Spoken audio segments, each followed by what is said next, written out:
All right, welcome back to ABC News Live Reports. The CEO of social media platform X has announced she is stepping down. The company's chief executive, Linda Yaccarino, resigning at a critical time for X. Controversy now swirling around Elon Musk's Grok AI chatbot, which appeared to post anti-Semitic comments that praised Adolf Hitler.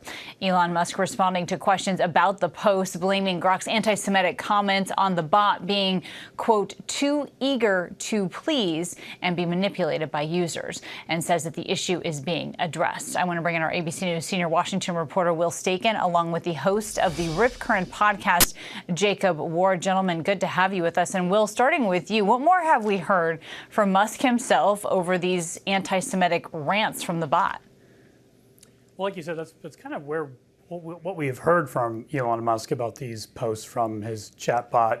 Initially he seemed to kind of joke about it, said, never a dull moment here on X, and then he's kind of making excuses, saying that the bot, at the time at least, was being a little bit too eager to please users that were posting and asking, leading questions. But I think this kind of started a few weeks ago when Musk was on X and took issue with a post that Grok made saying there was more right-wing violence than left-wing violence, and so that he wanted to update it to make sure it was more, anti-woke and free speech. And through that update, which he announced on Friday, we've now seen this flood of anti-Semitic posts from his chatbot that have just been all over X.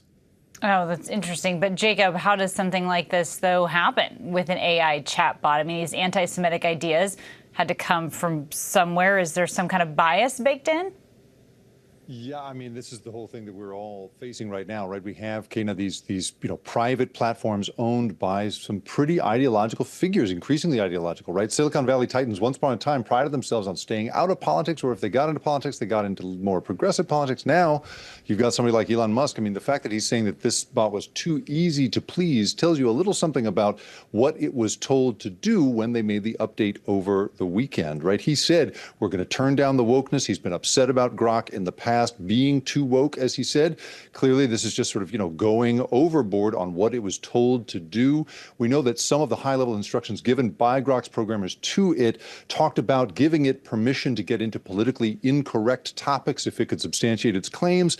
Those guidelines seem to have been removed as of Tuesday evening, and that's why Grok administration, whatever we call these people, executives, they don't really get back to us anymore, so we don't know what to call them. But Grok executives are writing that now the situation may be better in hand.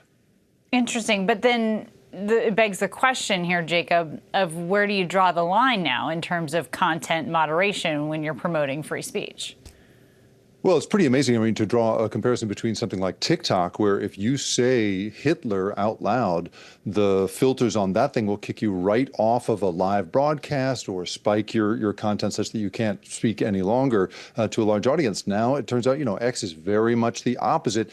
And the difficulty, that critics I've been speaking to see with this is that today we're seeing it in such a way that it's easy to spot. When it's too much. We all have this kind of, revulsion to it. But in the future, when this thing gets more subtle, gets better at injecting ideas into the zeitgeist, that's when things are going to get really scary, Kana.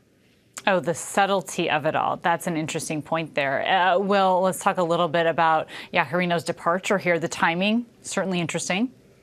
Yeah, the timing's certainly going to raise eyebrows. I mean, the day after the company you're running, your AI chatbot starts posting all these anti-Semitic screeds on your platform, you ended up announcing your departure. I mean, people are going to be speculating. We're hearing that her departure might have been in the works previous to this, but it's going to be something definitely to watch to see how the company moves forward without her. She's been there for about 2 years now. And Jacob, do you have any thought on that as to who might move in, or what's the scuttlebutt that you're hearing in terms of her departure? And some asking the question, why didn't she leave earlier? Well, I think 2 years is the magic number. If you're an adult, a corporate adult who wants to run a company, you stick around for 2 years so you can say you've done the job. Yaccarino is a famous person in media circles as being an incredible salesperson, an incredibly gifted leader in terms of that. And she was brought in to do a literally impossible job, to try to take these clients that she spent a career cultivating and make Elon Musk acceptable to them while he's literally up on stage telling them to go F themselves. This is literally really an impossible job. So she seems to have just reached her breaking point. I consider this kind of the, the cultural allergic reaction we are all having to X at this point. She seems to have reached her limit. But as Will points out, this is a very strategic thinker. This is somebody who I don't think just throws her CEO title out the window at the drop of a hat. She clearly had a plan for this, but clearly Elon Musk doesn't have a plan for a successor because nobody's been named here, Kana. Really interesting. We'll be watching this closely. Will and Jacob, thank you for being here with us.